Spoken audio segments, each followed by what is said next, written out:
Welcome back to Sebring International Raceway. Group 3 race coming up next, Formula F, which used to be Formula Ford, but now that there's Hondas and Fords, we call it Formula F. Formula V and Formula 600, which used to be Formula 440, which then used to be Formula 500, which is now Formula 600. That's right. And that is the history of the SCCA in 15 seconds. That's right. All right, let's get to our... But Formula V, still Formula V. Still Formula V, yes. Absolutely. So I'm Brian Belansky, he's Greg Ginsburg, and we are here to bring you all the racing action this afternoon and this morning, and we've got 2 more races before lunch. This one is the F600 and FE, and Greg, you've got the starting lineup. That's right. Let's run down the Mazda Motorsports starting grid for our 3rd race of today. We had 17 drivers go out and set times, or go out in qualifying yesterday, or go out for practice yesterday morning. Let's run down that starting order. We're going to be splitting the group up into 2 separate packs. We're going to have our Formula 6 and Formula F drivers in the first pack, and you can see there as they come down towards turn number 3 on the spotting lap, or on the pace lap there, the Formula Vs will start off a little bit further behind. So let's give you that first group first, of which there are 11 cars. Driving the number 9 Formula 6 Scorpion S2, followed in New York, it's Russell Straight Jr. Jack Walgren driving the number 67 Formula 6 Scorpion. He's out of St. Louis, Missouri. He'll start 10th. Starting 9th, driving the number 8 Formula 6 Scorpion from Tony, Alabama, George Bugg. Eric Van Cleef will start 8th. He's driving the number 86 Formula 6 Nova car. He's from Huntsville, Alabama. Corey McLeod will start 7th. He's driving the number 58 Formula 6 Red Devil Arrow. He's from my hometown, my new adopted hometown, Charlotte, North Carolina. Starting 6th today, driving the number 01 Formula F Swift from Lighthouse Point, Florida. It is James Morgan. Charles Foster starting 5th, driving the number 27 Formula F Piper. He's from Fredericton, New Brunswick, and that is the 27 car I believe I mentioned. Starting 4th, driving the number 55 Formula 6 Scorpion. He's our pole sitter in the class of Grand Island, New York. It's Keith Jocelyn. John Chimetti is going to start 3rd today. He's driving the number 69 Formula F Swift from Daytona Beach, Florida. And your front row today, starting 2nd, driving the number 08 Mygale from Edwards, Illinois. It's Mateo Naranjo, and your pole sitter in our first group, driving the number 19 Formula F Swift DB6 with a qualifying time of 2:20.264 from St. Cloud, Florida, John Robinson. Now let's move over to Formula V, where we had 6 qualifiers. Starting in 6th position, driving the number 20 Caruso CBR1 from Mount Bethel, Pennsylvania, Jeff Filipkowski. Starting 5th, driving the number 81 Mysterian from Horseheads, New York. And I don't know why, every time I hear that, Brian, I think of the I won't get into it right now. We'll talk about it a little bit later, but oh my. I got to put that out of my mind. Ray Carmody starting in 5th position. He's driving the number 81 car. Starting 4th, driving the number 23 Caracol from North Point, New York, it's Russell Fredericks. William Styczynski starting in 3rd. He's driving the number 21 Vortec. He's from Downers Grove, Illinois. From Danielsville, Georgia, also driving a Vortec. Driving the number 80 machine, it's Stephen Davis. And your pole sitter with a qualifying time of 2:43.700, driving his agitator from Fletcher, North Carolina, it's Donnie Isley. And I'm pausing for a moment because I'm still trying to put what I'm not going to put over the air out of my head. I think they may have caught you out of the chat. But when I'm talking about horse heads, I think we can all imagine. I think the chat has already figured you out. So yeah, absolutely. That's absolutely right. Yes, we're getting ready for our race to get started here. Our field's on that long back straightaway here. See, this pace lap seems faster than the other pace lap. Not a whole lot of stopping and going here. No. Much smaller field here. Our Formula F cars are going to lead us down to the green flag, and then the Formula V cars will be hanging off the back because they're the slower ones here in this group. And then, of course, you got your Formula 600 cars. It's nestled there nicely in the middle, and we'll just see how this whole thing plays out. Here's your lead group of cars, all nicely packed up 2 by 2, just like they're supposed to. Hopefully they will stay that way, and nobody will peek out there and make the starter very, very unhappy. And but everything looks like it's good at this moment. Then you can see about maybe 100 or 200 yards back from this group is the Formula V field. So here they come down to the line for the first race of the weekend for this group. And the starter is going to decide whether it's all lined up nice enough. And he likes, or she likes what they say, and the green flag is in the air. Here we go. All right, and we'll see if one of these two races turns into a Coppola movie, Brian. Here as John Robinson leads the field down into turn number 1.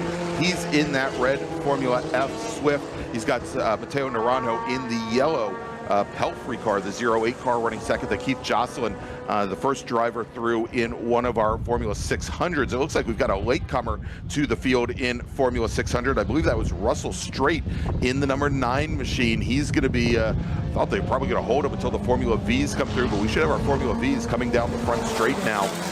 Ryan, to take the green flag. Or did I miss them already? You know what? Yeah, I think we had the Vs. They were not far back. All right. Yeah, actually, they're the Vs now. They're coming. They weren't very far back at all. The Vs are actually coming down into the Hawk Performer braking. So there they are, coming under the pedestrian bridge, going to the 7. Yeah, confused myself as well. Maybe I should have a horse next to me in the pen. I don't know. Let's move on. That's right. Let's move My on. days are numbered here. All right. Oh, Lord. Oh my, oh my. All right, we've got the field now. This is coming up into 11 and 12, if I remember correctly. Or is this, yeah, it's actually coming in the, yep, here they come. Coming out of turn 11 as they make that quick little right-hand bend into turn 12. We had that camera coming on to turn 13, coming onto the Flying Fortress straight. There you go. This, see, right in the middle of the day, we go and change some camera positions around, and it looks like we got a good little fight there. Look at the bumps. You can almost see the little bit of suspension the Formula 600 cars have. They were literally, looked like I could see daylight underneath the back of that car when it came through there. It definitely bounced over there, and you then notice how the torsion front suspension on the Formula Vs handle that same bump as well. But yeah, this is definitely a challenge for many of these cars out here. Also, Brian, just before the green flag came out, we noticed the wind pick up considerably coming from Sunset Bend going down into turn 1. And so when our drivers, they come through Sunset Bend, that very difficult bouncy area there, they're going to get a big crosswind. Same when they go down into turn 1 as well. Very light cars. We talked about it yesterday. Very narrow tires. Definitely going to be an issue. And so John Robinson completes lap number 1 as your overall leader with a 0.4 of a second advantage over Matteo Naranjo. Keith Jocelyn leading Formula 6. He is sitting in 3rd place. John Chimetti, James Morgan running 4th and 5th overall, both of them in Formula 600, both of them running Swift DB6s. And then Corey McLeod, who's running 2nd in Formula 600 or Formula 6. He's sitting in, appropriately enough, 6th place overall, Brian, as our Formula Vs now come across the line to start lap number 2. And our double winner last weekend at Homestead looking to continue on with the sweep here. Donnie Isley in the number 30 Agitator. He's your leader over Russell Fredericks and Stephen Davis. And as we talked about yesterday, this Formula V field has 175 collective years of experience amongst 4 drivers in this field.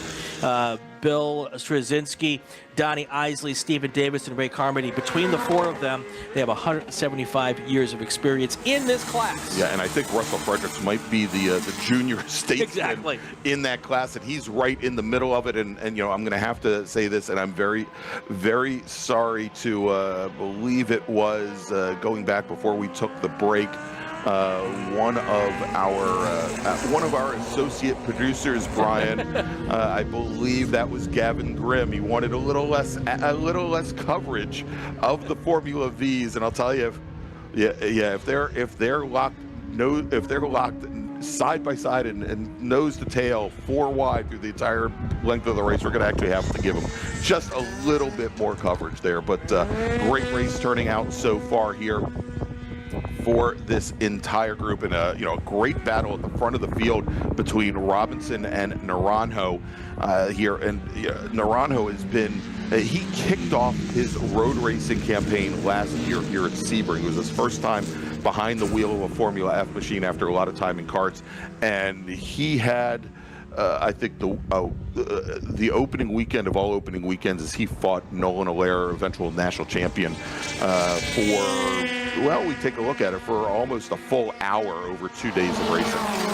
Yeah, John Robinson still your race leader. Matteo Naranjo now closed the gap down 0.3 seconds behind Robinson. Then you've got Keith Joslin, your first F6 driver there, just a couple of tenths back there in third place. And then John Schmidt would be your third place in Formula F.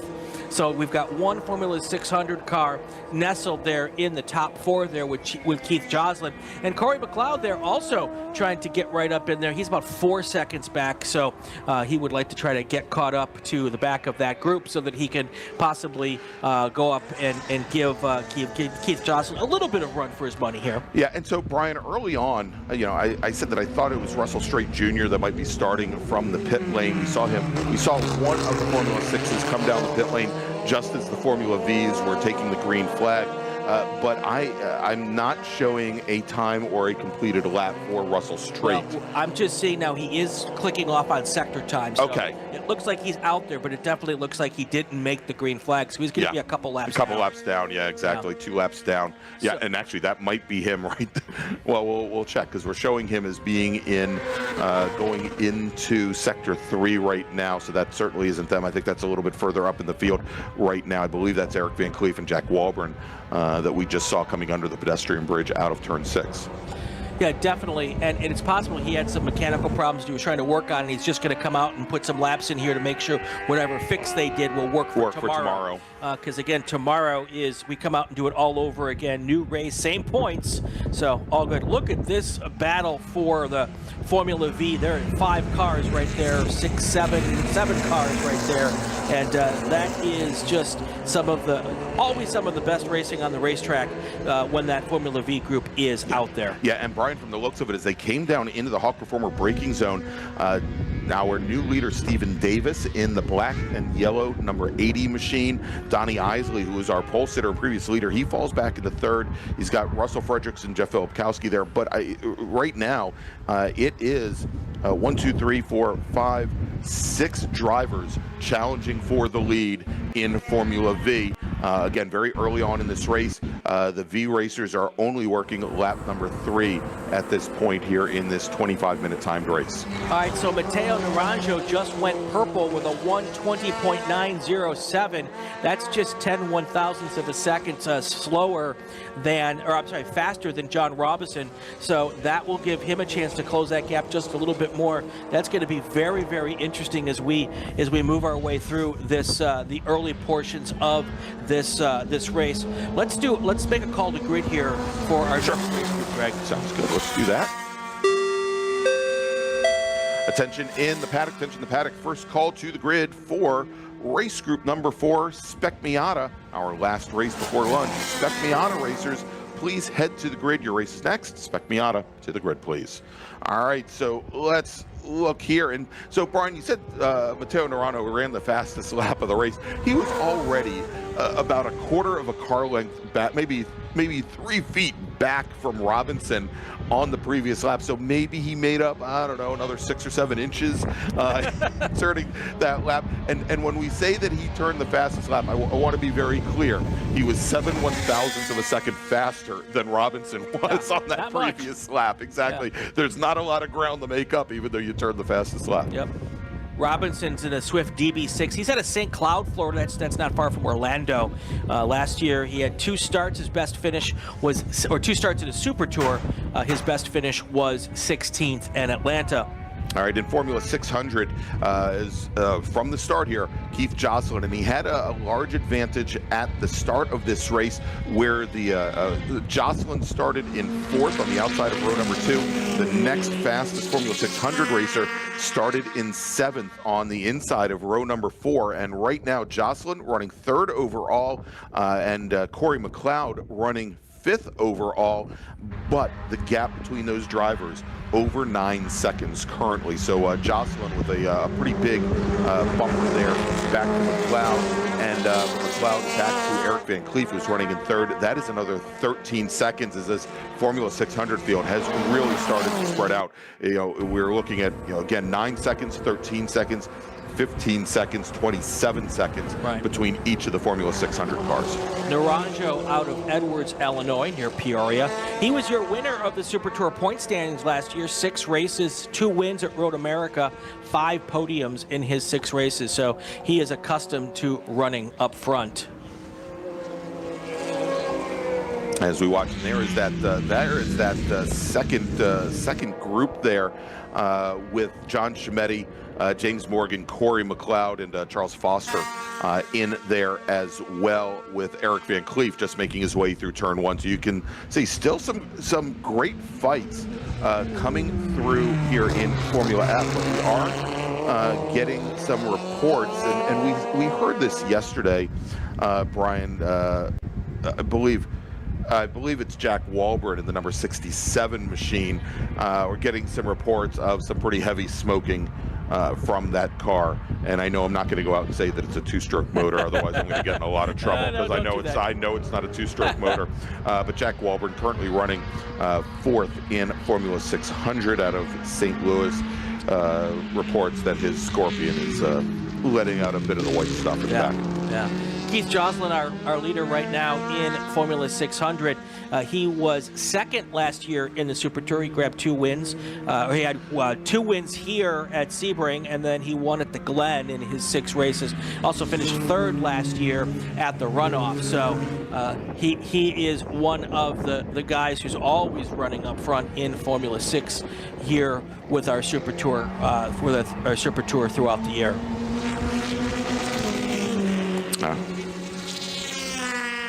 Yeah, and Brian, I'm fairly certain we just saw Jack Walburn's number 67 machine get pretty sideways, and I think that might be a good sign that he is putting down. And that's actually, they said there was there was a report at an earlier corner that the car did the same thing, so he may be putting down some fluid that is getting to his rear tires, quite possibly. As he goes all, and that is Keith Jocelyn that we're watching right now. Just came out of 17. So we'll see how that plays out. So Mateo Naranjo now 1/10 of a second back from John Robinson, and the question remains that, what am I looking at? Side by side. There's a potential pass for the lead there. Yeah, Naranjo takes a look to the inside, coming out of 2, going into 3, and then tries to open that corner up. Yep. Maybe to affect an over-under. We'll see here as they come out of turn 6, and we'll see just a moment as they go through these left and right bends. So it is still Robinson in the lead, and maybe Naranjo is now feeling a little racy. Let's see if he pokes to the inside coming into the Hawk Performer braking zone. No, he does not. The Hawk Performance braking zone, pardon me, and he does not. And he's going to hold station for now, but still early on in this race, Brian, as we're hitting halfway. So let's do this. Let's make another call to the grid for our next group. We'll take a little break and then take you all the way to the checkered flag here as you're watching the 2024 Hoosier Racing Tire SCCA Super Tour live from Sebring. Attention in the paddock, Second call to the grid for race group number 4, Spec Miata. Please head to the grid. Your race is next. Spec Miata racers, please head to the grid. Your race is next.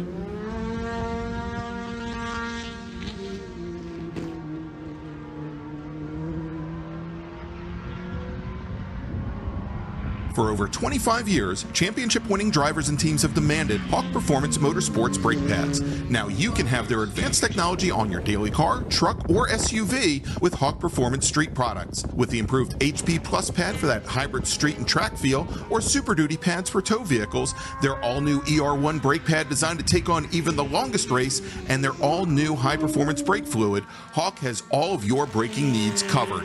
Visit hawkperformance.com and like them on Facebook or Instagram to learn more about the Hawk Performance Advantage. Hawk Performance, what's stopping you? Tire Rack was established over 40 years ago by an SCCA member with a passion to find the right tires, wheels, and now brakes and suspension products for racers and enthusiasts on both street and track.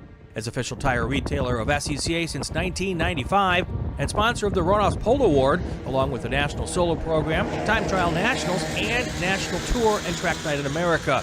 Tire Rack is proud to support the SCCA and its members as they go have fun with cars. As the official fuel partner, Sunoco has been helping the SCCA and their drivers perform at their peak since 2001. Mile after mile, race after race, Sunoco has trusted the fuel of over 50 racing bodies, including the SCCA, SCCA Pro Racing, Trans Am, NHRA, and NASCAR. As the largest manufacturer of race fuels, they're passionate about helping drivers and teams take the lead. To find race gas near you, visit SunocoRacefuels.com or call Sunoco at 800-RACE-GAS. Get more bang for your buck at SummitRacing.com. Choose from millions of in-stock parts from over 1,500 name brands. Parts for racing, street performance, trucks, plus tools, accessories, and more. Shop anytime, anywhere with the Summit Racing app. Mazza Vineyards is the exclusive sparkling wine for podium celebrations at the Hoosier Racing Tire SCCA Super Tour, SCCA Runoffs, and Tire Rack SCCA Pro Solo. Celebrate your racing weekend with Mazza Vineyards and learn more at enjoymazza.com. It's the 2024 Hoosier Racing Tire SCCA Super Tour, the premier amateur road racing series bringing together top SCCA road racers from around the country. The Hoosier Super Tour visits some of the greatest tracks in North America, showcasing each of our 28 car classes. From production to GT cars, prototype to Formula cars, the Hoosier SCCA Super Tour packs a ton of wheel-to-wheel racing action into every event. We're back here at Sebring International Raceway for the Hoosier Racing Tire SCCA Super Tour. We're in the middle of our Formula F, Formula 600, Formula V racing. You know, Greg, we talked about it somewhat yesterday and again today, the level of experience and dedication the Formula V drivers have to their class. Very, very similar for Formula 600. A lot of these drivers dedicated to this class for years, and some would even say decades. You know, you've got Russell Straight, who's been doing racing since 1975. And then you've got Corey McLeod, who's been racing for 28 years. He had his first school in 1995. And then talking about Jack Walbrand, he's been racing since 1984, so lots of experience in Formula 6 as well. So, and two really dedicated fan bases who are very, very passionate and about these cars. And that's one of the things I love about all the folks who chime in our chat is they're great to be able to come in and give us all that information so that we can put it down on our little notebook so we can talk about it as we go forward. John Robinson, still your race leader. I'm wondering if Matteo Durango has just decided, you know what? I know where my place is going to be. I know when my time is going to be, and he doesn't want to make the move until right at that moment. Yeah, don't show your hand. Right. And you know, and for Robinson to have to anticipate when that time is going to come, it's got to put a little bit of trepidation into the heart and mind of the number 19 machine. So before we went to break, it appeared as though Jeff Filipkowski, driver of the number 20 Caruso, had fallen off the back of that, I'll call it the lead battle in Formula V, but it's almost the entire Formula V field. They're now starting, some of them are starting to stretch out a little bit. He was able to make up that big gap, pull back up to Bill Styczynski. You know, we talk about some of these racers, and I think I mentioned during qualifying yesterday, the race that Bill Styczynski had last Saturday at Homestead, where he was having issues with his transmission, could not keep the car in fourth gear. And these cars, the Formula Vs, they're 4-speed transmissions, and he had fallen 3 seconds off of the lead pack, which I believe was Donnie Isley and at the time Russell Fredericks, Russell Fredericks. And he was able to make that 3-second gap back up, but he had to do it by holding the car physically holding the car in fourth gear the entire time. So, all right, and we've got a car that has gone around over at the Le Mans curve and continues on.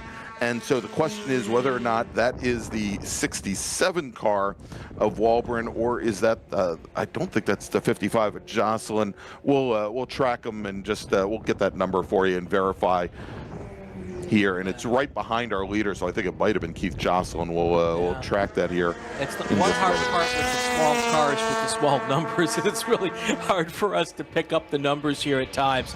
So yeah, it's the 55 machine. Keith Jocelyn, who even with that spin, maintains the lead in Formula 600.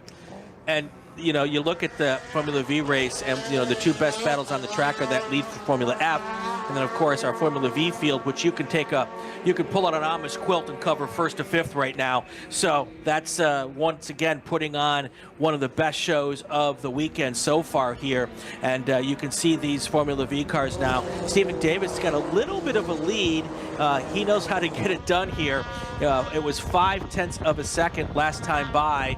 Now it is just 0.2 of a second. Russell Fredericks closing the gap just a little bit, and with traffic and some things, it does look like that field has spread out just a little bit here on this last lap. Yeah, indeed. And we're going to try and get to a nice little battle right now.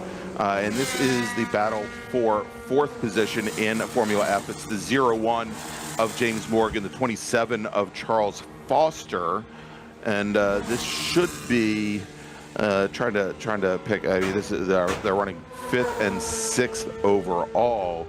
We do have a car off course currently,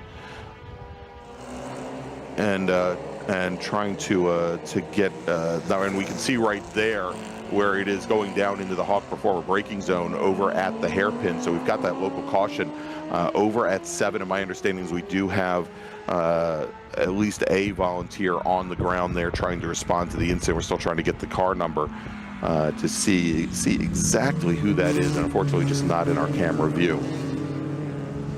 So we've got 4 minutes to go. That's going to be about 2 laps, depending on where the leader crosses the line here.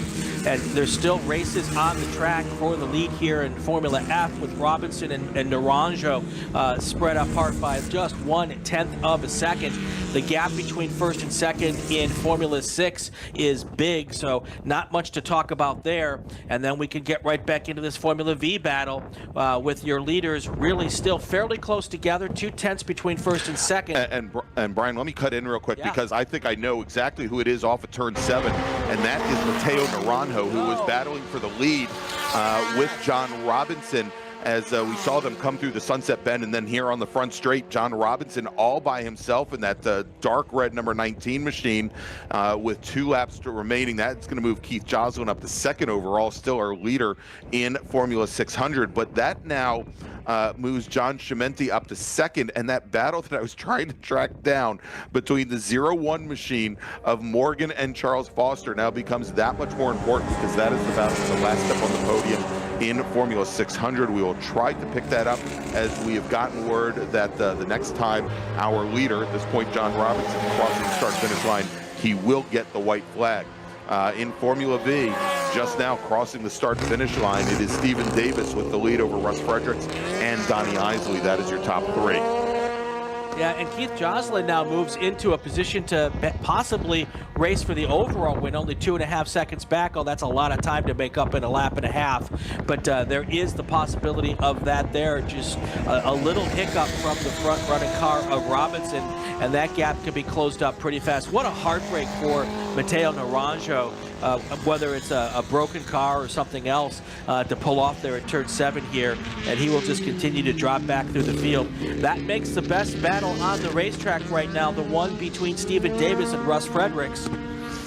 And we should see, as our leader just now goes on the Flying Fortress straight, I was going to say we should see here that Formula V now race coming down into turn number 7. And there they are, Stephen Davis in the black car, Russ Fredericks in the red, Donnie Isley in the blue.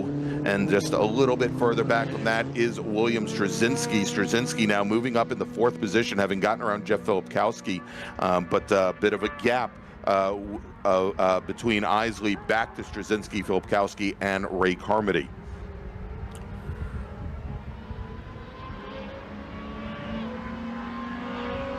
All right, our leader now coming through the final corner, coming through the Sunset Bend. Let's go to that, there he is, coming now out of the front straight, and you are right, Keith Joslin really started to close things down on John Robinson for the overall lead.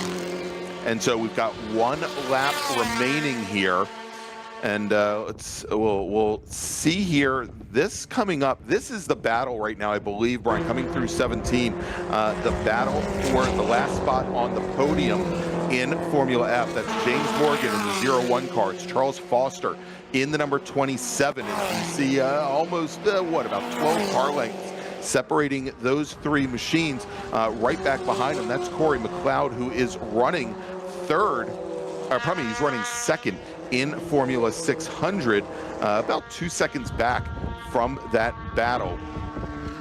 Yeah, and don't look now, if you go back to Formula V, Donnie Isley has closed the gap now on Russell Fredericks, so he is now in the discussion for not only second place, but might even be the race win here as we come up to our final lap. Donnie Isley knocked 2 seconds off the last lap. Thanks, Brian Styczynski, for pointing that out to us. And here they come across the line.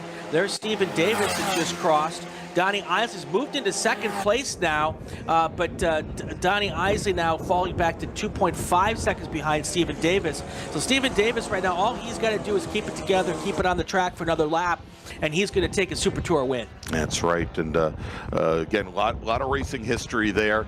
And I was telling you last night, we had Steve Winston on with us at Homestead last week, and he thought that the majority, we've got one of our Formula Vs going off. That is the 21 machine going off. That is Bill Styczynski, who was running in fourth in Formula V as he gets into the grass, drops a wheel on the outside of turn 3.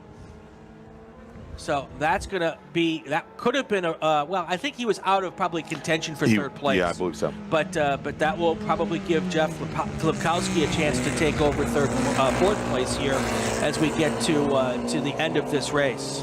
All right, and we can see now with Donnie Isley and Russ Fredericks very close together as they go into the braking zone over at turn 7. We'll track that in just a moment, but I believe we've got our leader, John Robinson, coming down the back straight now and coming out onto the front straight. I love family members. And taking the win in Formula F. Yeah, we are there. Here he comes. Already taken the checkered flag. Your winner in Formula F, John Robinson. Keith Jocelyn taking the win in Formula 600. And then now coming out of the Sunset Bend onto the front straight, there's John Chimeni in the 69 machine. He will finish second in Formula F. James Morgan, who runs his fastest lap of the race on the final lap. He made up a lot of ground on Chimenti in the last couple laps there. James Morgan will finish third in Formula F. Charles Foster finishes just off the podium. Corey McLeod crosses the line. Corey is going to finish second in Formula 600. Eric McLeaf there should finish, come home, and I believe he's coming out of 17 right now. Van Cleef will take home the last step on the podium in Formula 600, and we've got the Formula Vs. They should be coming around the Sunset Bend here in just a moment, Brian. I love family members. Bill Styczynski takes and spins it around. What are you pointing at me? I'm pointing at the Formula Vs just now coming out of the Le Mans turn, and here they come onto the onto the front straight. Let's get to the finish for this, and then I will tell this story. So they should be coming out of the main straight here, coming towards the checkered flag one last time here. And here is the checkered flag in the air for Stephen Davis, car number 80. He's been doing this a long time, and he is now a Super Tour winner once again. Donnie Isley will cross the line in second place, 2.6 seconds back, and then Russell Fredericks about a second back from him as well. Jeff Filipkowski does go up into fourth place for this race, and I think that Bill Styczynski was probably able to get it back on the racetrack in time to finish fifth before Ray Carmody finished in sixth. And the funny story to say is when Bill Styczynski spun in the chat, Brian Styczynski's response was, "Oh!" I love families. Oh, Homer. All right, Brian, let's make a final call to the grid for our last race before lunch. Then we're going to take a quick break. They've already been given that 5-minute warning on the grid, so not a lot of time. But if these drivers within within listening distance haven't gone to the grid, Spec Miata drivers, please head to the grid. Your race is scheduled to roll off in just about 4 minutes. Please head to the grid. We'll be right back in just a few moments here. You're watching the 2024 Hoosier Racing Tire SCCA Super Tour.